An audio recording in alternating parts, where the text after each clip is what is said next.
situation, including images of starfish. And I think both of us know that we have to get to that ceasefire, and we have to increase humanitarian aid in. And thank you for what you've already been doing, are doing, and committed to, because without you, this would not be capable of resolution. And I think that if we can work not just on the pressing issues of the ceasefire, but also on this issue of getting humanitarian aid in at volume, at speed, and then we've discussed a plan for what then happens afterwards. I think we can do our very best to alleviate what is an awful situation at the moment. So thank you very much for the discussion we've had so far and the discussion we're about to continue on that really important issue. But it's fantastic to be here. Thank you for your hospitality and to see this amazing golf course. I'll invite you to a football ground at some stage and we can exchange sports.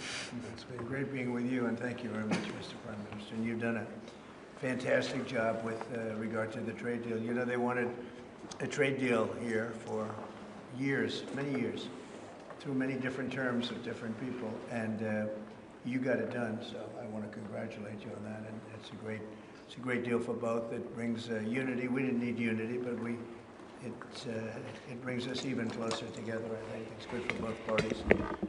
We also discussed, obviously, Gaza, and I think before we get to phase 2, which is, you know, what's going to happen afterwards, we want to get the children fed. We made a contribution a week ago of $60 million, all going into food. We only hope the food goes to the people that need it, because so much, as you know, when you do something there, it gets taken by Hamas or somebody, but it gets taken. But and we're prepared to help. You know, we want to help. It's a terrible situation. The whole thing is terrible. It's been bad for many years, but it's great to hear you feel the same way that I do. We have to help on a humanitarian basis before we do anything. We have to get the kids fed. So we've been sending in a lot of food. A lot of the food that's been going there has been sent by the United States.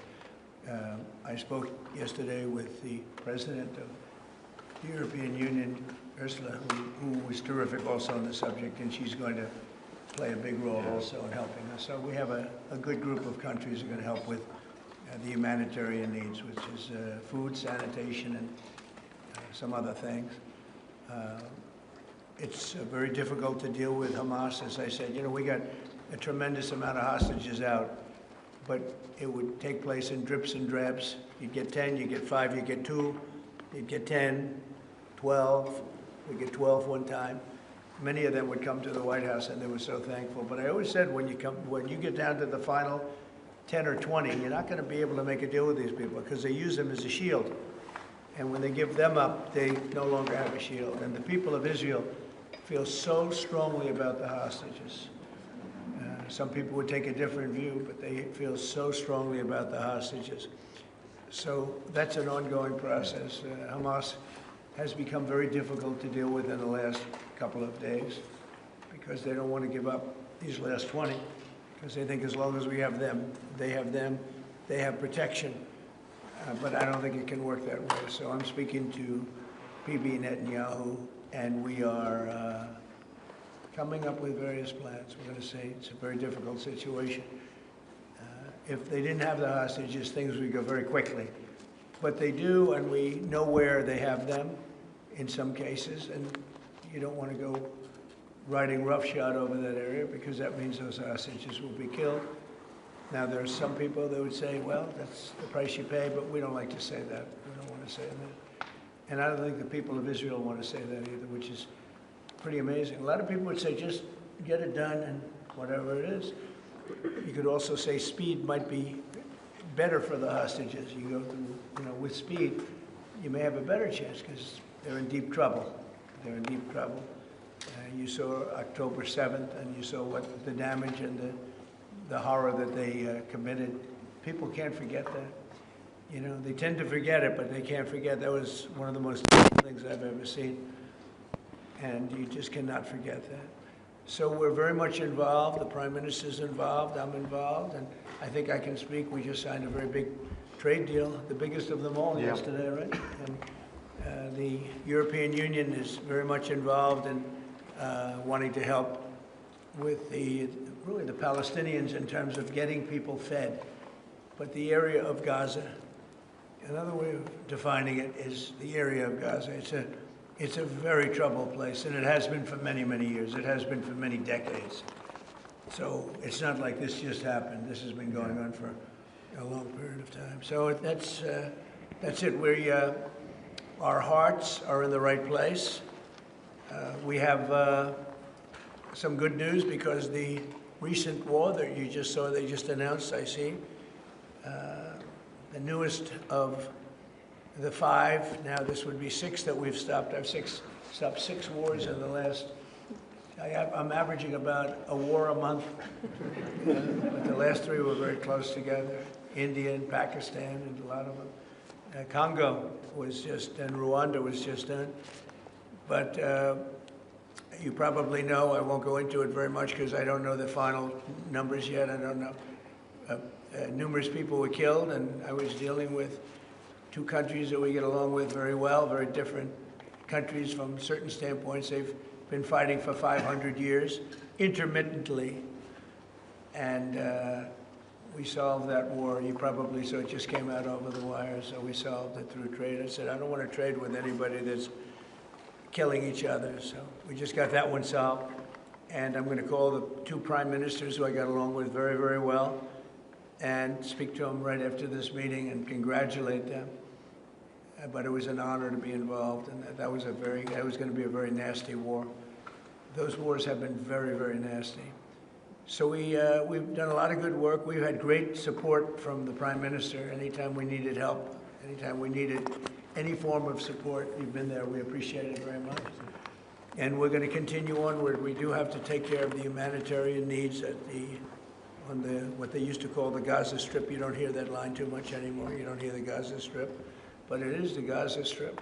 And it's amazing that it's not being handled a little bit differently.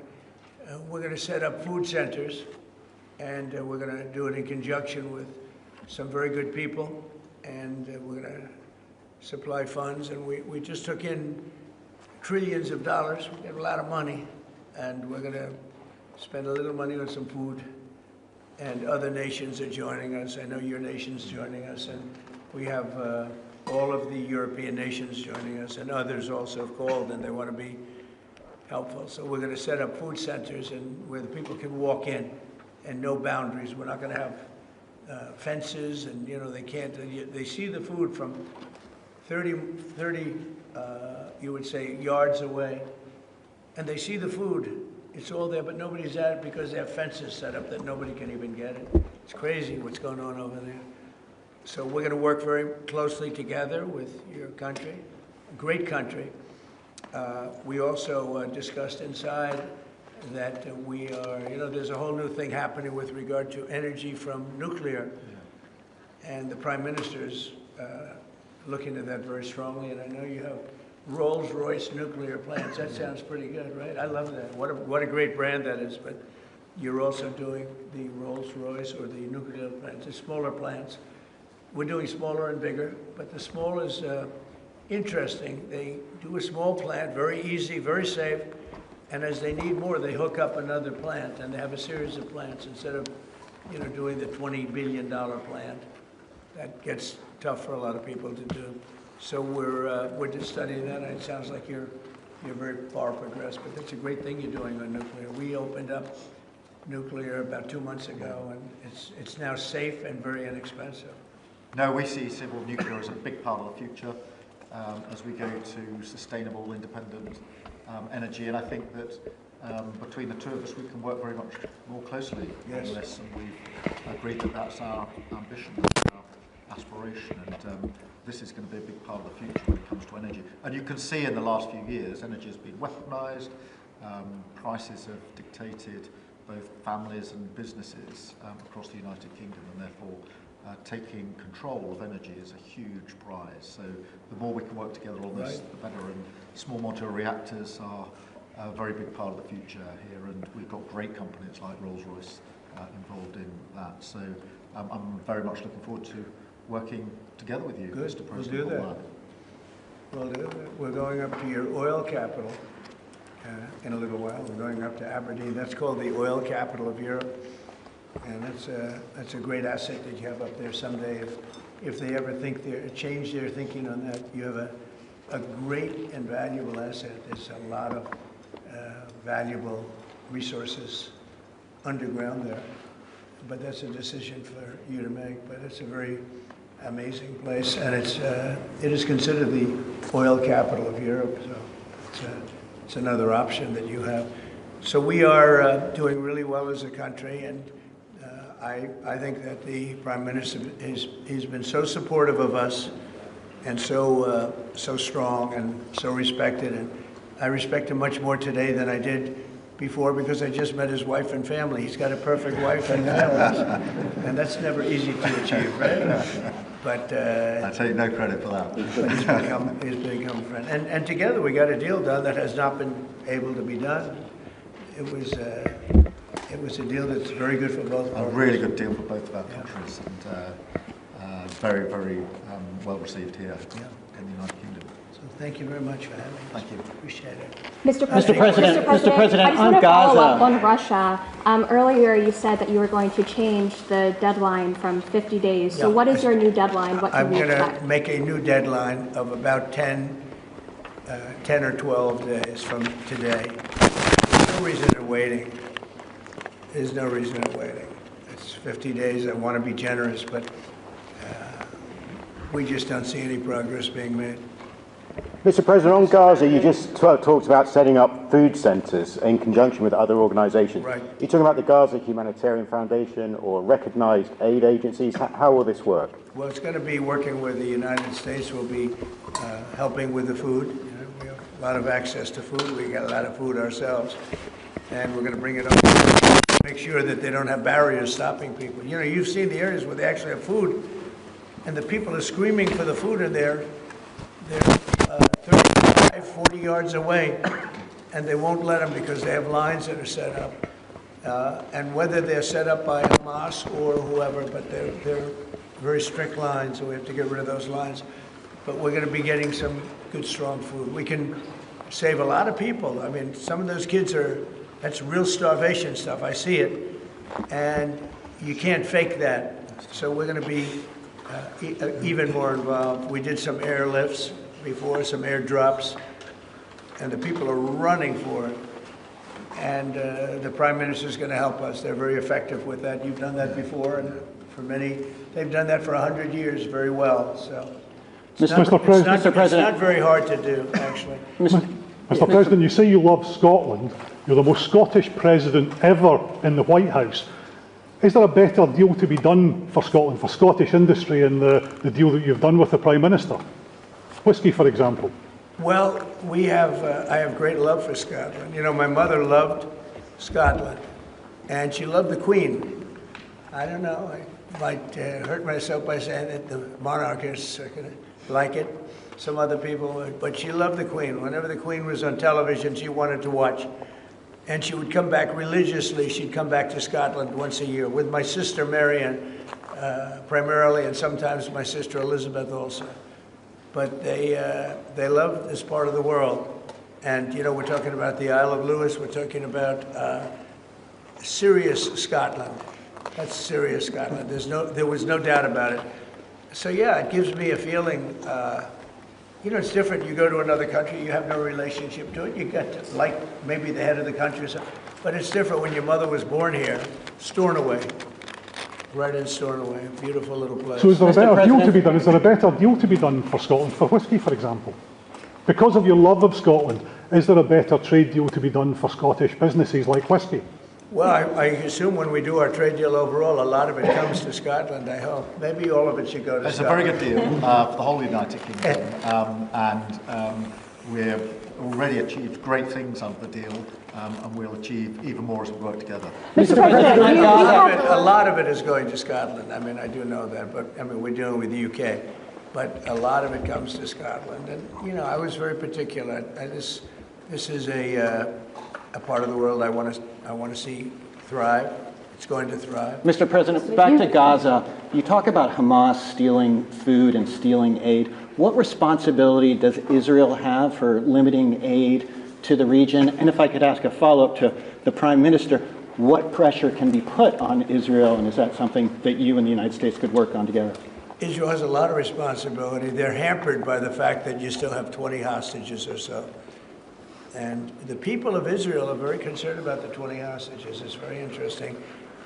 You could say they could be more concerned about retribution than the 20 hostages, but they really want the 20 hostages to survive and live to make it. You know, many of the hostages came to my office in the Oval Office, and I was amazed by, I would ask them the question, was there any sign of love? Was there any sign of, when you were a hostage and you have all of these people from Hamas around you, sometimes 100, sometimes 10, sometimes 2, but you're a hostage and you're being stored in a pipe. It's not even really, a cave, or it's a pipe, a little pipe. And some said they didn't think they were going to make it because they were losing air, there wasn't enough air, and they'd open up the pipe just in time, but they didn't do it on purpose. They just happened to open it. They got lucky. But I said, did they ever wink at you and say, like, don't worry, you're going to be okay? Did they ever give you some extra food, even if it was a piece of bread? Did they ever give you anything during that time? And some were there for 400 or 500 days now, right? That's a long time, a year and a half, more than that. And not one person said there was any love from anybody. You know, in other words, you have hundreds of people.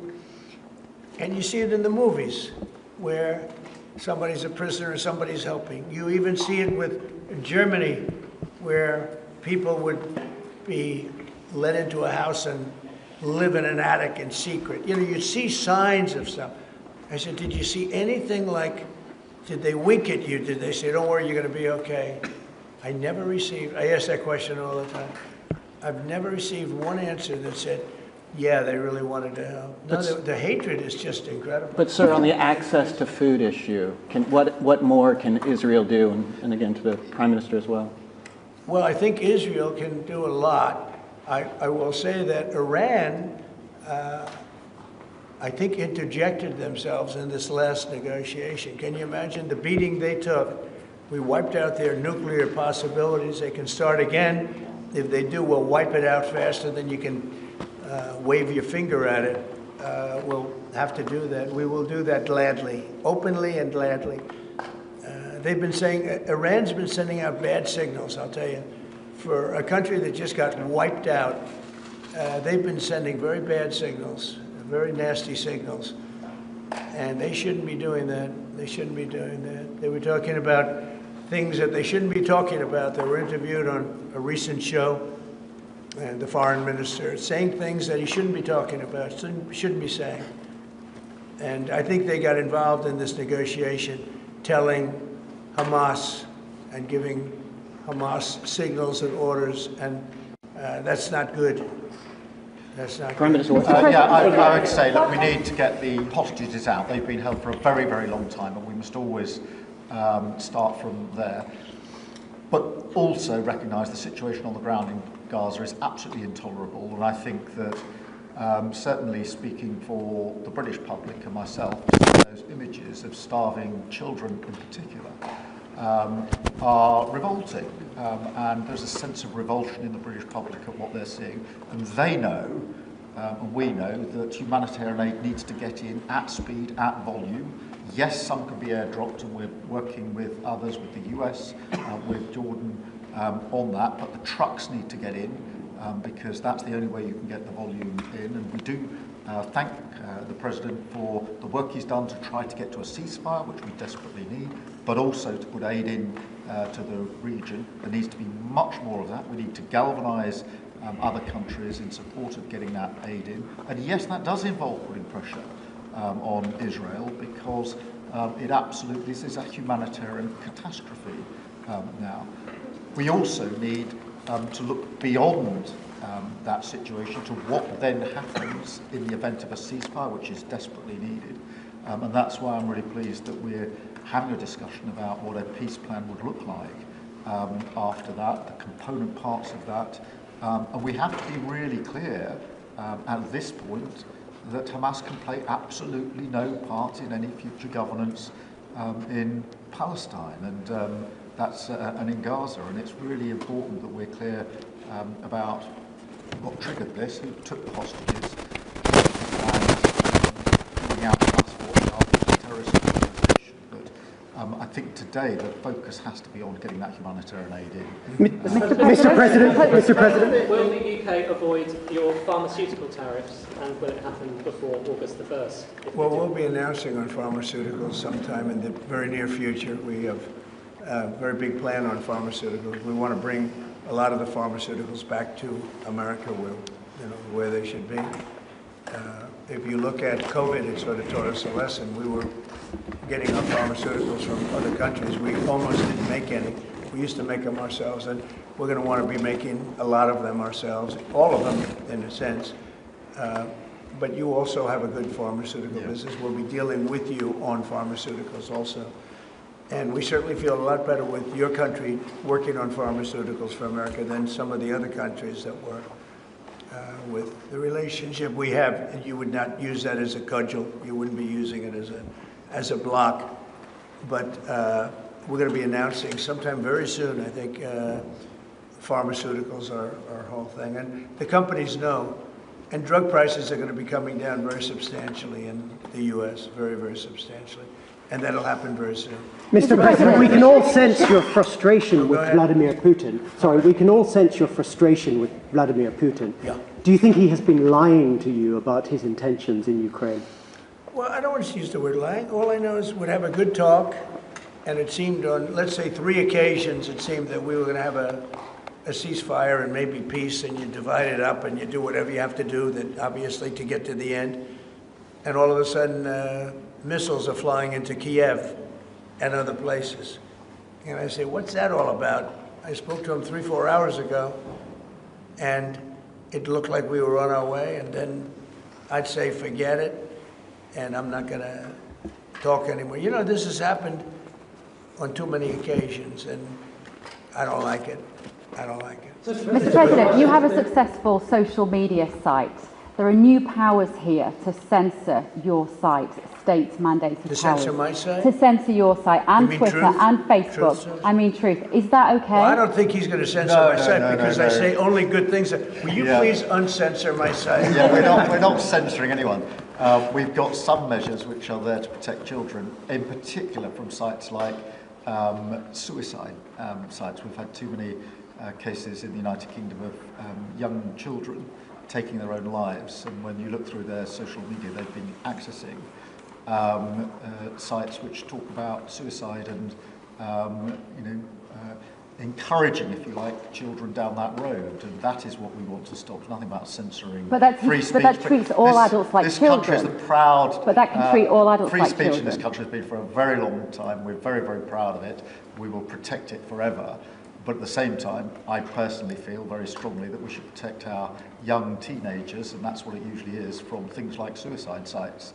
I don't see that as a free speech issue. I see that as a child protection issue. We actually passed a bill in Congress, headed up by my wife, actually, which was to pull bad stuff out having to do with children, because it is a problem.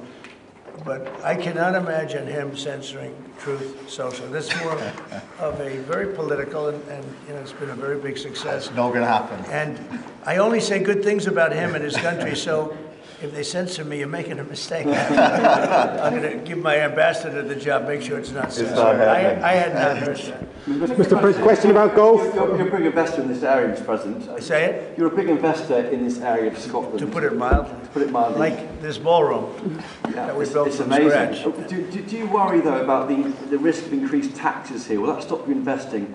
And do you have a message last night on the soccer to the English Lionesses who won the European trophy? So I think that I have a theory that low taxes bring growth. We just passed a big tax cut bill, the biggest bill in the history of our country, actually. And one big, beautiful bill. I used to call it the great one big, beautiful. We got the word great out. But it's actually called the one big, beautiful bill. It's essentially a very large tax cut bill for everybody. And our country's pretty soon, I think I can say it right now, our country's never done better. we had a country that was dead. It was dead 6 months ago, a year ago. Leaders from NATO, we had a very successful meeting at NATO. Your prime minister was there. It was an unbelievable love fest with all of those countries, and they agreed to go 5% and all the things. Very smart to do, but many of the leaders said, you know, essentially they said, your country was dead 1 year ago. 1 year ago we had a dead, and we did. We had a dead country. We had a president who didn't know where the hell he was. We had horrible, horrible people running our country. I think they were sick people, actually, sick. You talk about censorship, those are big, that's all they did was censor, and they didn't know what to do. And they had high taxes. They wanted more tax, total censorship, transgender for everybody, men playing in women's sports, everything bad they wanted, and they still do, that's what they still do. That's why they're down at 15% or something, I saw it today, the lowest that the other part of the Democrats have ever been. But no, I find that when you lower taxes, you get growth. I will say this area, the Prime Minister hasn't been here very long on all fairness. I think he'll be a tax cutter. But I find that as we cut taxes, we did more business. Yeah. You know, in my first tax bill, we cut taxes from 39% down to 22%. And we ended up at the end of the first year, when it was still a little raw, we ended up taking in much more revenue than we did at 39%. It was pretty amazing.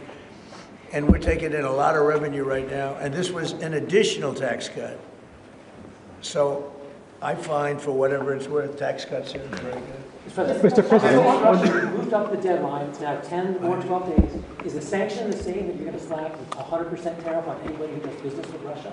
So what I'm doing is we're going to do secondary sanctions, unless we make a deal. And we might make a deal. I don't know. You don't know.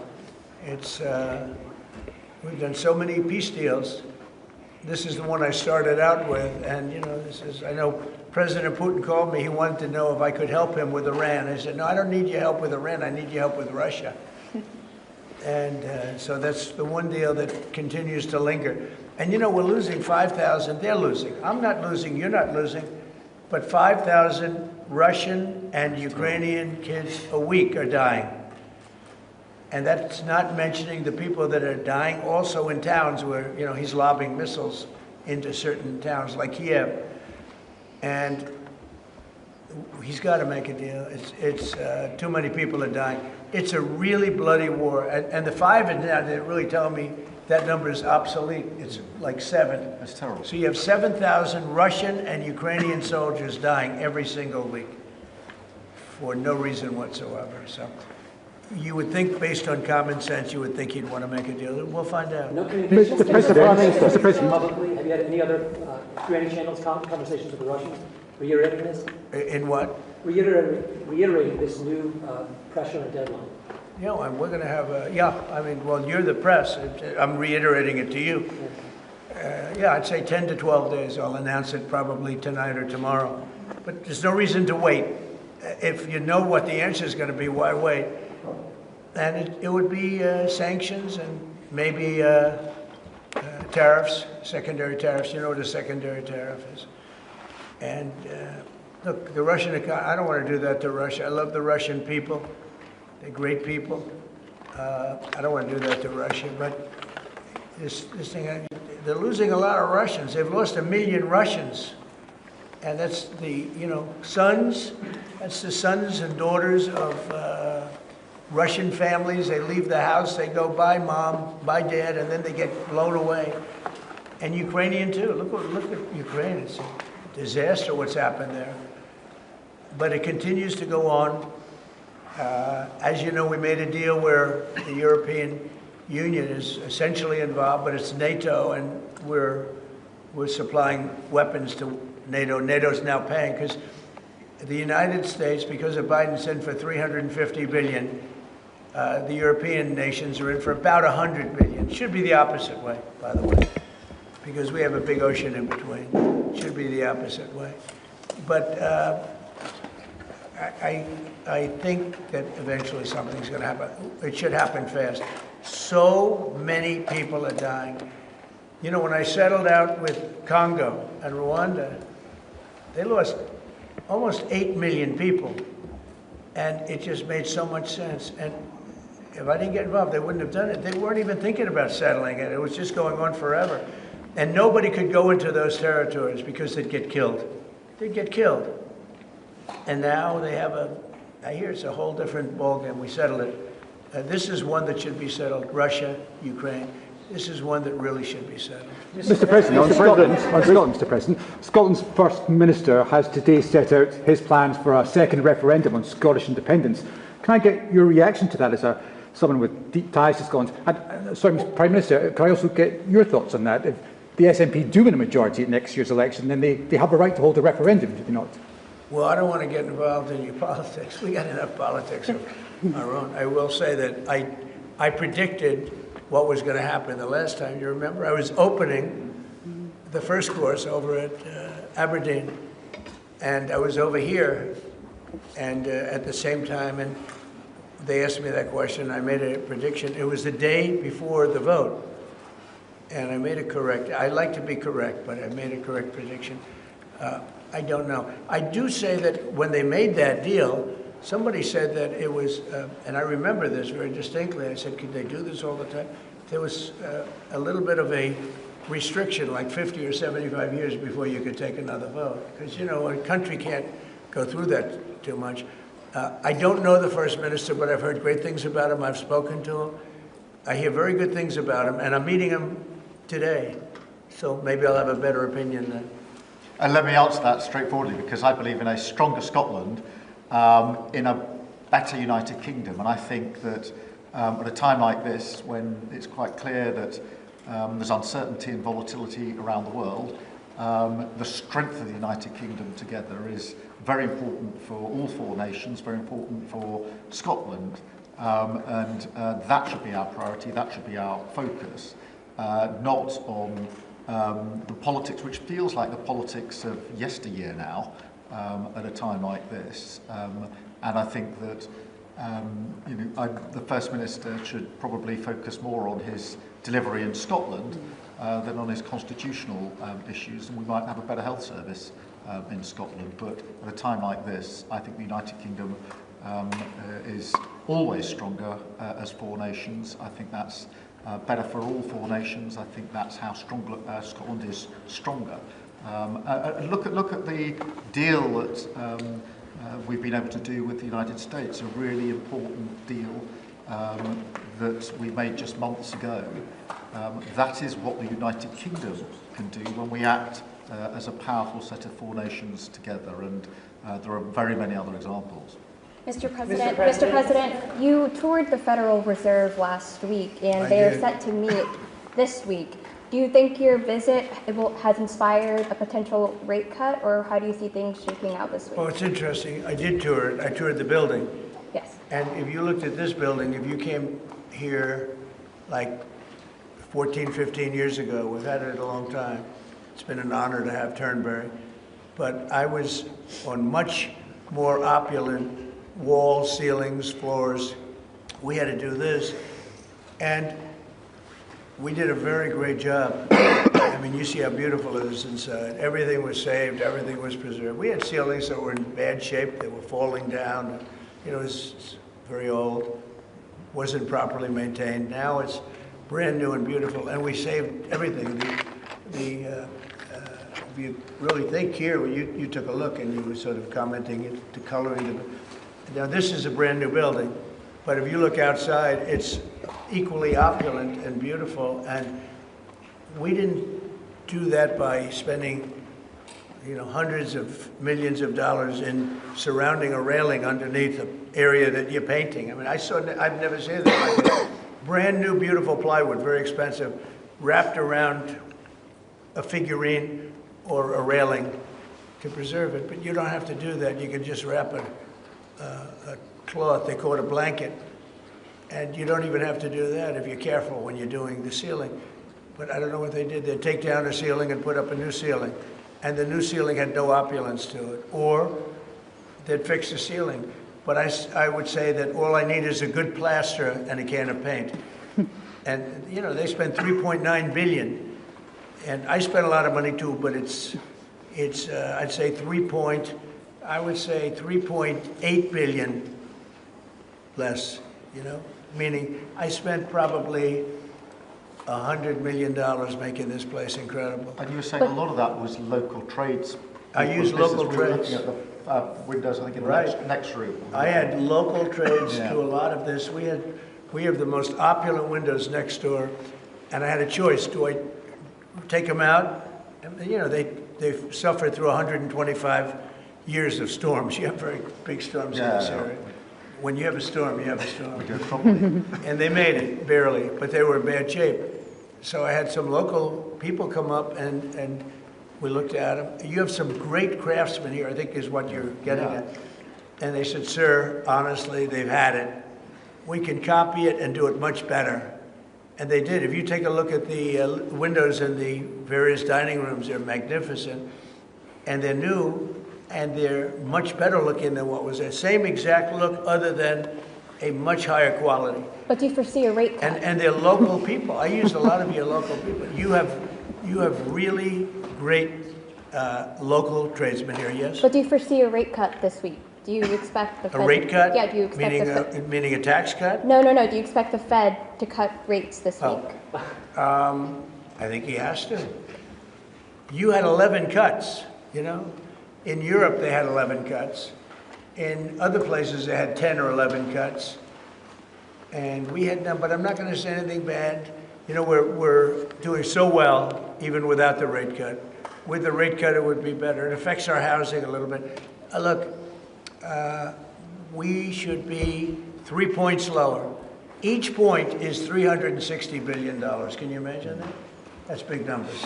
Each point, 1 point of cut, is the equivalent of $360 billion in savings. That's big stuff, you know. Those are big numbers in the U.S. Everything's big. He should cut. A smart person would cut. You know, he leaves very soon, so it's like one of those things. But I'll miss him greatly. Who will you appoint? On Turnberry, and on Turnberry, if I may, have you or will you enlist the Prime Minister in your effort to bring the Open back to Turnberry? And Prime Minister, you described this beautiful course. Do you agree with the President that it's time to bring the Open back to Turnberry? Well, as you know, that's not a matter directly for me. That's for the sporting authorities. But look, I mean, it is the first time I've been here.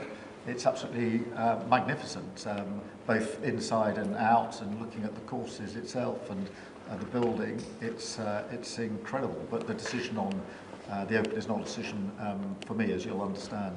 I should just pick up on the earlier question, because I for one, will say congratulations to the Lionesses. Last night, our women's football team won the Euros, defended the Euros, I should say, which was a really big success, and the mental and physical resilience that they showed was quite incredible. So there's a lot of bunting out today and tomorrow to celebrate them bringing that cup home. Did you get the chance to do any planning for the upcoming state visit, and how is that going to work? Where would you stay, and anything about this? Well, I'm looking forward to it. It's never been done before, twice. We had our original at Buckingham Palace, and now I guess we're going to Windsor.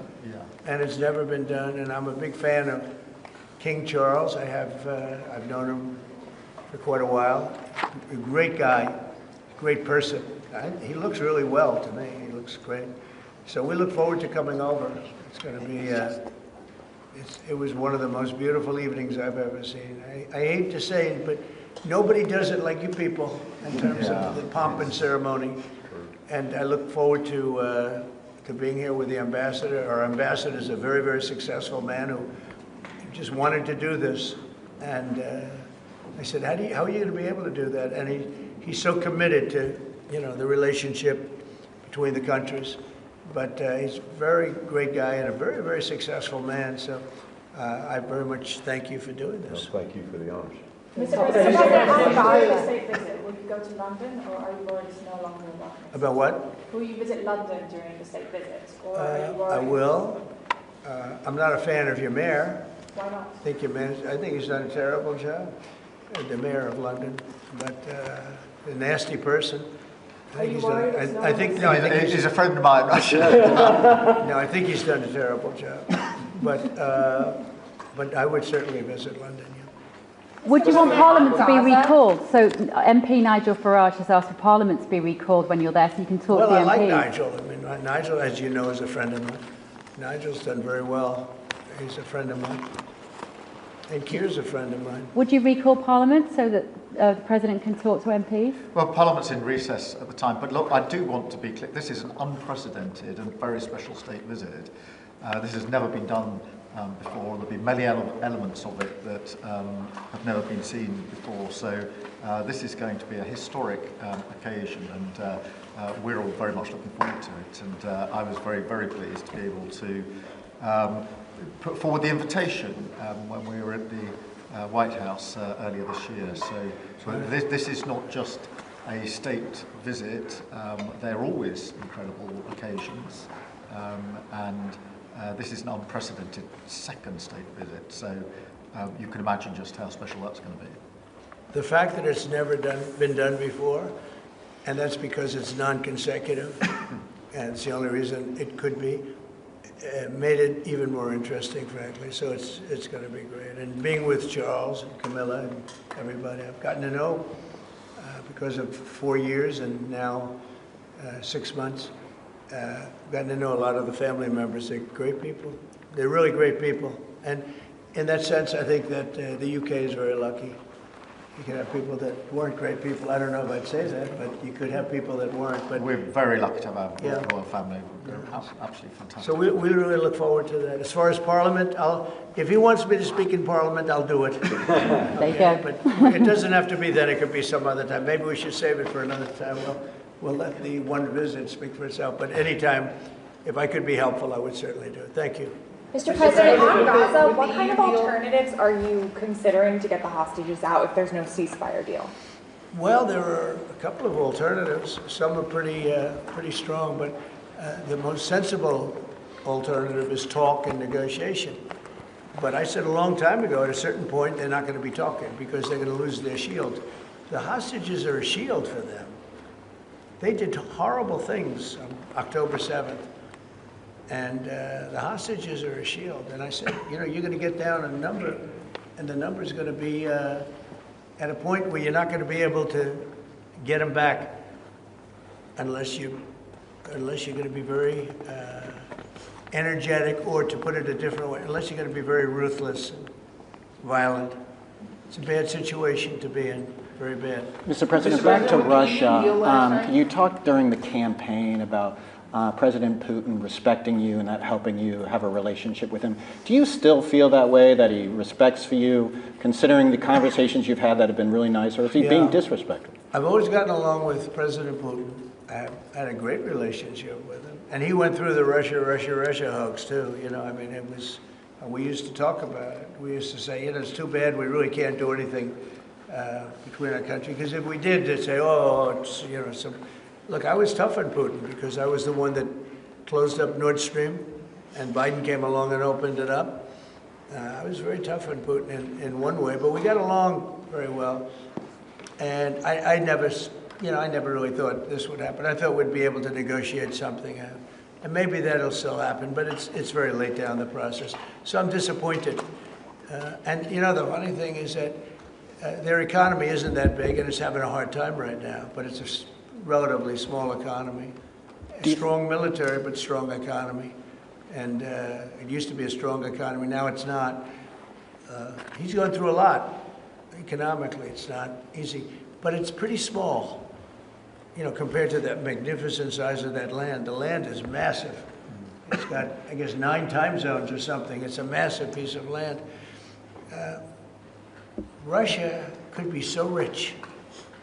It could be so rich. It could be thriving like practically no other country. And they're holding that back because we can't. He wants to do trade deals with us. He talks about it all the time. He wanted to. And I envision that, a lot of trade with Russia. They have a lot of valuable things. When you talk about rare earth, they have serious rare earth, right? They have just about every form you can have. So, Russia could be so rich right now. Instead, they spend all their money on war.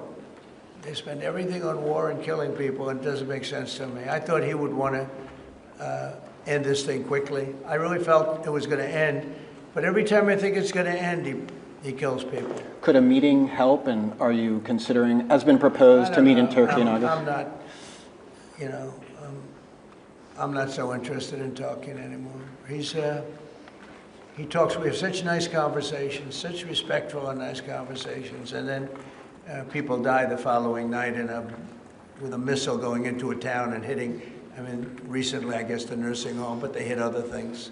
Whatever they hit, people die. So, I don't know. We've just had a sense of your differences in political persuasion where Nigel Farage and Sadiq Khan came up in conversation. I wonder if you have any advice, either of you, for a very divided, polarised world on how you make your relationship work. Not differences, not differences. I happen to like both men. I like this man a lot, and I like Nigel. And, you know, I don't know the politics over here. I don't know where they stand. I would say one is slightly liberal, not that liberal, slightly, and the other one is slightly conservative. But they're both good men.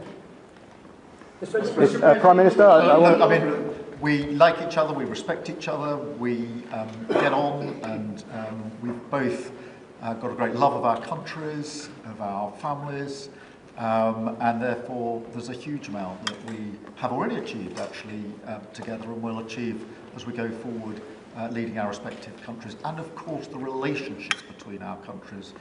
Donald, we were talking about this morning, that whether it's defence, security, intelligence sharing, it's a close historic relationship. We have fought together in the past, we've always stood together, and I, for one, am very pleased that we've got such a good personal relationship between us. And I think it just shows that even if you come from different political perspectives, different backgrounds, actually there's a huge amount of common ground when it comes to what is in the best interests of our two great countries, and they are two great countries. And I think that because we focus on what's best for our countries, we get along very well, and I'm very pleased that that's the case. Mr. President, your Treasury... You know he wants to cut taxes as much as he can, and you know, politics is pretty simple. It's, I assume there's a thing going on between you and Nigel, and it's okay, you know, it's two parties. But generally speaking, the one who cuts taxes the most, the one who gives you the lowest energy prices and the best kind of energy, the one that keeps you out of wars, he's kept you out of wars, but the one that keeps you out of wars, you know, you have a few basics, and you can go back 1,000 years, 1,000,000 years, whoever does these things, but low taxes, keep us safe, keep us out of wars, no crime, stop the crime, and in your case, a big immigration component, you know, because I know that your attitude has become strong on immigration, strong on the toughness of immigration. But I think whoever's going to be, I think I won because we had a lousy president, to be honest with you. We had an incompetent president. But I won because I was very strong on immigration. Now, we had inflation. We had sort of a bad economy with this guy. We had a lot of problems, but I focused on immigration more than I did anything else. And I think I won because of immigration. I think I won because of the border. I had a bad border where millions of people were coming in to our country illegally. And as you know, in last month, 0 people came into our country illegally, 0. So we went from a bad, incompetently run border to the most competently run border that anybody's ever seen. Prime Minister, the President makes it look easy dealing with illegal migration. You must be envious of his record in such a short period of time. Well, I think we've been discussing illegal migration is a huge issue in both of our countries. In the United Kingdom, it is a real cause for concern, and that's why we must bear down on it in all its aspects, upstream, across Europe, where a lot of ours comes through northern France, across the Channel, working with our allies, with our colleagues to break the gangs that are actually running this trade, but equally being very strong that when people have arrived in this country, who've got no right to be here, then we should be removing them to their own country. And that's why I'm really pleased that we've been able to focus on this very intensely and get 35,000 people out of the United Kingdom who had no right to be here, because the message has to be you can't make your way to the United Kingdom. We won't tolerate our rules being broken, and if you get here, you will be returned but we are such an to where you came from. But we're such an really attractive important place, to bear down on that. we're such an attractive place for people to come because they want a better life, because we are a wonderful country? People coming via the rules are always welcome. Of course, we've welcomed talent and people into this country for centuries, literally. But what the British people will not tolerate is those that break the rules, those that come through irregular routes, and that's the really important distinction here. And that's what we're bearing down on, and I'm really pleased that we're through pretty well all of the international engagement I've done, all the meetings I've had, the country we've done deals with. We've done deals with countries in the last 12 months that many people thought it was not possible to do deal with when it came to immigration, irregular immigration, and we returned thousands of people who've got no right to be here. And that, I think, is, for the British people, we're a reasonable, tolerant country where people are coming lawfully to contribute to our communities, to our country. Then, of course, they're welcome and have made a great contribution. But what people will not tolerate is those that are breaking the rules. And that is an issue of today, but it's a very British thing. We are people who respect rules. We don't approve of those that break rules. Mr. President. I can say, though, that I had one of the greatest victories, they say the most consequential in 129 years, so I don't know about that, but it was pretty close. And we won all of the swing states, which never happens. We won the popular vote by millions of votes. We won, tremendous electoral college sweep. And I believe I did it more than anything else because of my strong stand on immigration. And I don't think this country is any different in that sense. I think it's a big factor. And it is with a lot of the European countries. Some of the countries have, lost their way, and they have tremendous crime because of it. I mean, you had countries with no crime that now have tremendous crime. And you know the countries, and I know the countries. And so I think it's a huge factor in any election, not just this election, but in any election. I think the one that's toughest and most competent on immigration is going to win the election. But then you add low taxes and you add the economy. He did a great thing with the economy because a lot of money is going to come in because of the deal that was made. But I think that immigration is now bigger than ever before. Mr. President, your Treasury Secretary is meeting with Chinese trade officials right now. Have you received an update? Do you expect a deal when these talks are over, especially with the August 1st deadline? No, they're meeting right now. And, we have a good relationship with China. But China's tough. And like you're tough, we're all tough, yes.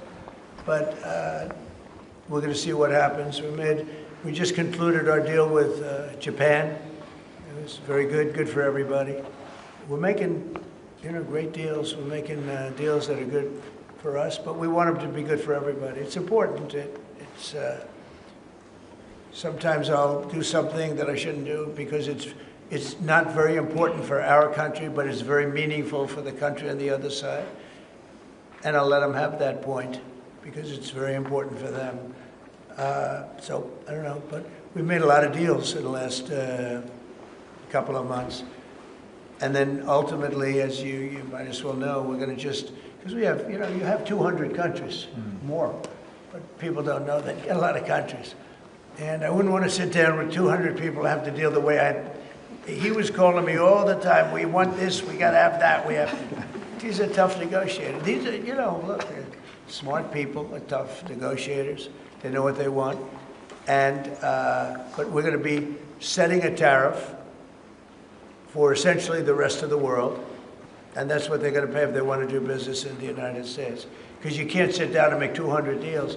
But we've made the big ones. We just finished Indonesia. They opened up their country. We just finished Japan. They opened up their country. Japan opened up the country. They were totally closed. They opened up to our cars, even to rice. Rice was a big deal. They would never take anybody else's rice. They'd take in rice. But they opened up their country.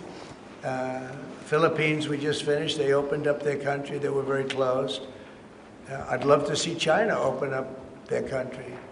We're dealing with China right now, as we speak. Yeah, we're dealing with China right now. The deal you've got with the UK is better than the one with the European Union. Is that because you think Brexit was a good idea for this country? Well, look, you know, we have a very special relationship with this country. Like, you know, my mother was born here. And not only born here, loved it. She'd come back, I told you, religiously every year. And she'd go up to Stornoway and see her relatives. But she loved the country. Yeah, that probably has, it always has an impact. Always has an impact. But, you know, Germany has a new leader, and I think he's terrific. I think you like him too. Yeah, I think he's terrific. My father was born in Germany. Or is Germany, his parents were just out. But, so, you know, you have a lot of feeling for this part of the world. I do. I want to see this part of the world do well. Germany, Scotland, UK. I want this part of the world to do well. All of the nations. You know, you do feel a certain, you have a feeling, a warm feeling toward a part when your parents are born essentially here. And I think maybe it's slightly different. Maybe it's not. I don't know, but maybe it's slightly different. Mr. President, you completely rule out a pardon for Ghislaine Maxwell when you landed. Is that something you would ever consider, and why? Pardon for who? For Ghislaine Maxwell. Well, I'm allowed to give her a pardon. Yeah, you are. Yeah. Nobody's approached me with it. Nobody's asked me about it. It's in the news about that aspect of it, but right now it would be inappropriate to talk about it. So. Mr. President, your opposition to offshore wind is well known. In Scotland, wind is a disaster. But in Scotland and across the UK, wind farms are I know, it's a shame. It's not his fault. Well, I used to tell Alex Salmon. Have you spoken to the Prime Minister, and will you speak to the First Well, Minister? all I can do is give my win. Look, wind is the most expensive form of energy, and it destroys the beauty of your fields and your plains and your waterways. And look out there. There's no windmills, but if you look in another direction, you see windmills. When we go to Aberdeen, you'll see some of the ugliest windmills you've ever seen. They're the height of a 50-story building. And you can take 1,000 times more energy out of a hole in the ground this big. This big. It's called oil and gas. And you have it there, the North Sea. This big, that nobody would even see. You can take 1,000 times more power. Because the wind is intermittent, it doesn't work, it's extremely expensive. All the windmills are made in China. They used to be Germany and China, now they're mostly in China. They all come out of China. They say that the blades, which are carbon fiber, you can't bury. Oh, okay, you can't bury. What are you going to do, dump them in the ocean someplace? Because they only last a certain period of time. And remember, a windmill has a life of 8 years, especially when they're out in the salty sea. And they start to rot and to rust. You have to replace them. It's very hard to replace them. Wind needs massive subsidy. And you are paying in Scotland and in UK and all over the place where they have them, massive subsidies to have these ugly monsters all over the place. So I've restricted windmills in the United States. Now, a couple, we have, you know, the poor stupid people at the beginning, they approved them. So they have their full approvals. But I've restricted windmills in the United States because they also kill all your birds. You know, they wipe out. You know, it's interesting. If you shoot a bald eagle in the United States, they put you in jail for 5 years. And yet windmills knock out hundreds of them. They don't do anything. You explain that. So it's a very expensive energy. It's a very ugly energy. And we won't allow it in the United States. So we believe in a mix, and obviously oil and gas is going to be with us for a very long time, and that'll be part of the mix. But also wind, solar, increasingly nuclear, which is what we've been discussing this morning, civil nuclear as we go forward. The most important thing for the United Kingdom is that we have control of our energy, and we have energy independence and security, because at the moment, whatever the attributes and facilities in the North Sea, that is sold onto the international market, and we buy it back off the international market. That was a historic mistake in my view. But what we need is a mix so that we get the energy security that we need for the future, and that's the focus of everything that we're doing. But what we have discussed today is that the energy prices are too high, which is why we recently took measures to reduce the energy prices, particularly for energy-intensive businesses. But in the long run, the only way to reduce your energy prices is to take control of your energy, and that's what we're doing, taking control of our energy. Mr. President. Our King Charles, who you're a great friend of, is a big fan of eco-projects, of windmills, as you call them. Is he wrong? So King Charles is an environmentalist, I will tell you. And I say that in a positive way, not a negative way. And, every time I've met with him, he talked about the environment, how important it is. And I'm all for it. I think that's great. You know, King Charles, more than anything else, loves the country.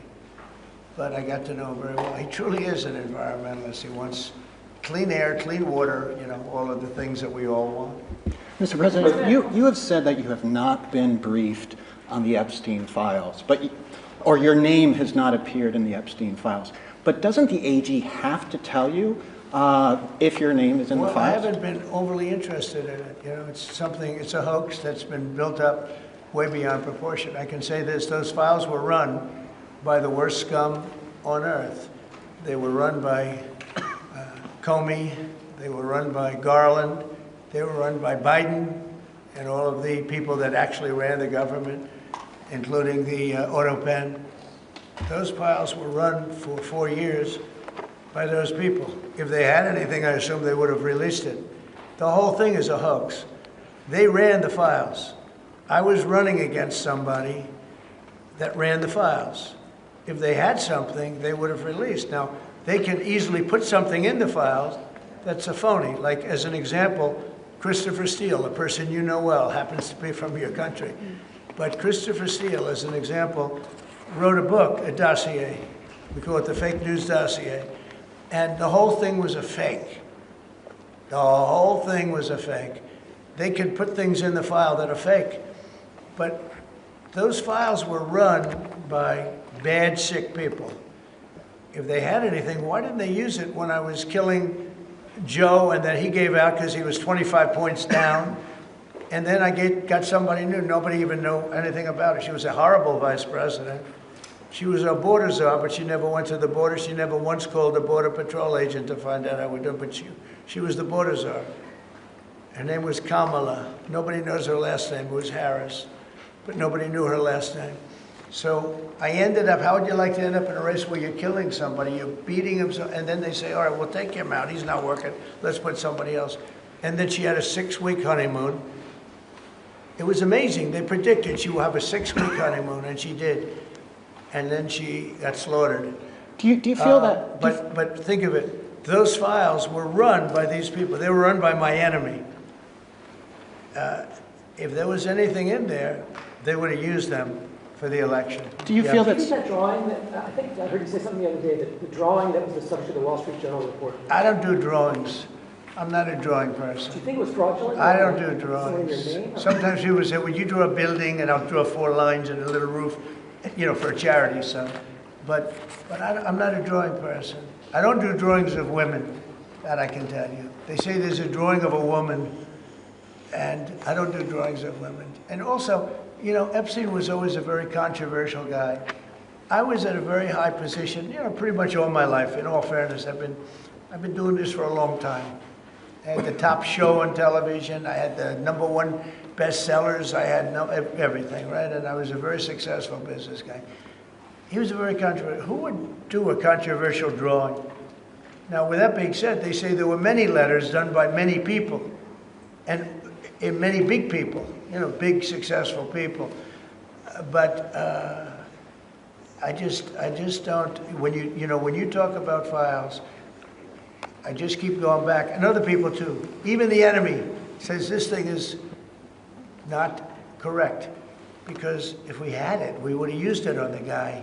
It's a bad issue. They say it's a good issue for Trump. Do you know that my poll numbers are up 4.5 points since this ridiculous Epstein stuff? My poll numbers have gone up 4.5 points because people don't buy it. Okay, people don't buy it.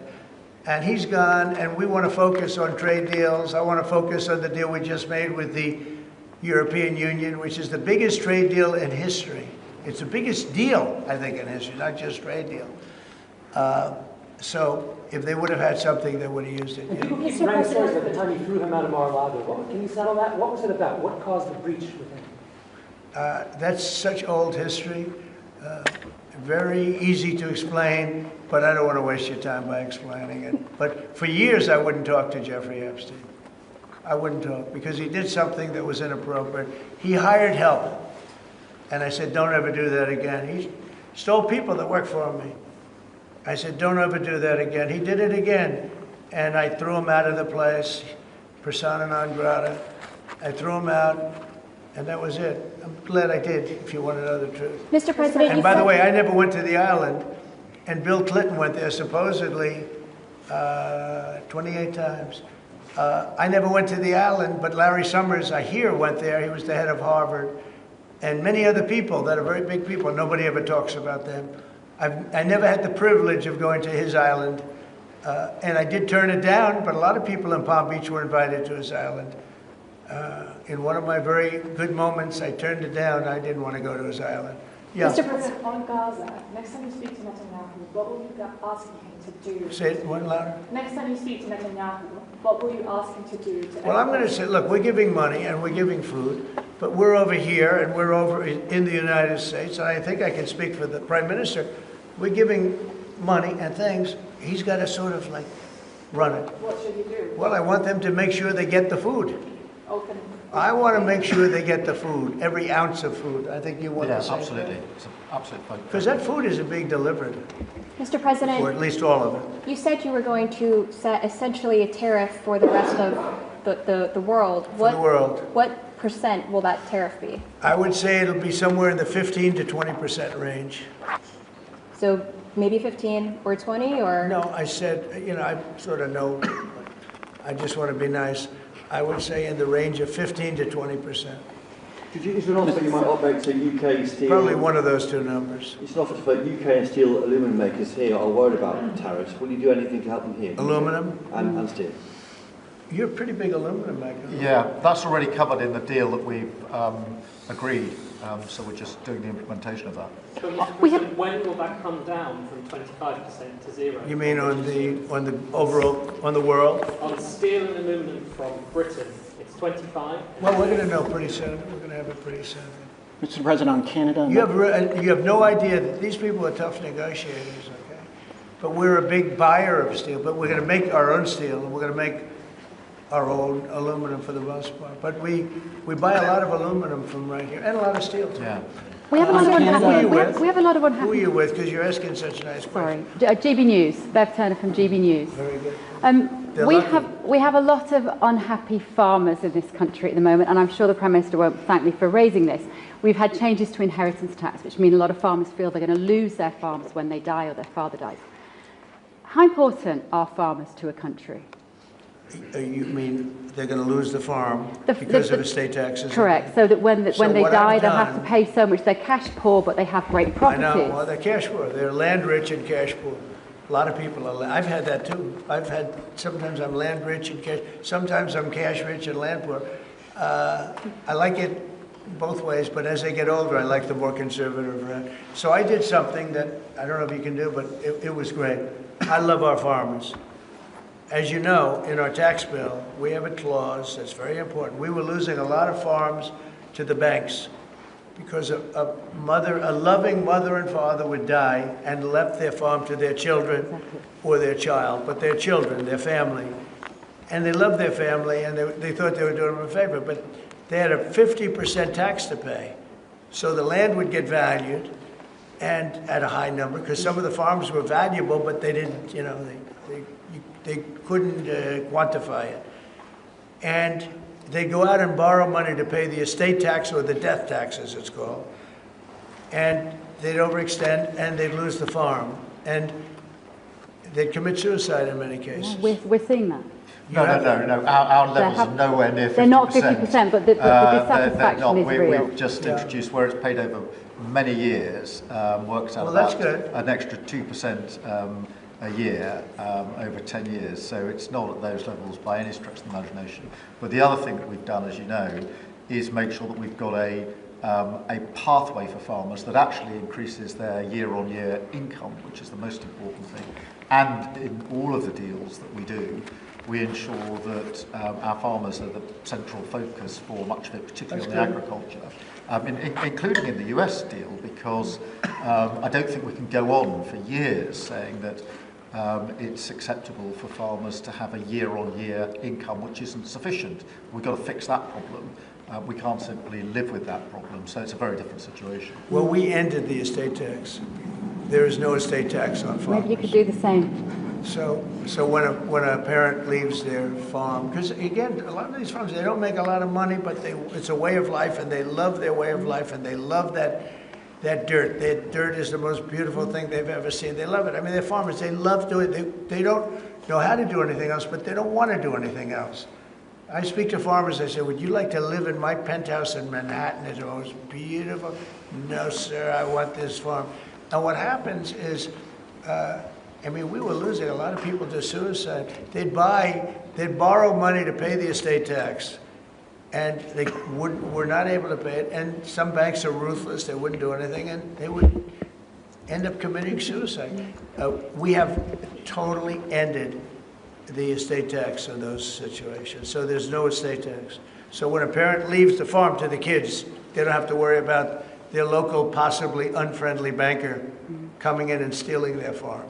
Mr. President, back to migration, one of the hot flashpoint issues in Britain is migrants being housed in hotels and people in the local communities not feeling safe. Is that an appropriate place to be housing migrants? Does Britain need its own version of the alligator Alcatraz? Anybody illegally should not be allowed in the country. Thank you all. Thank you.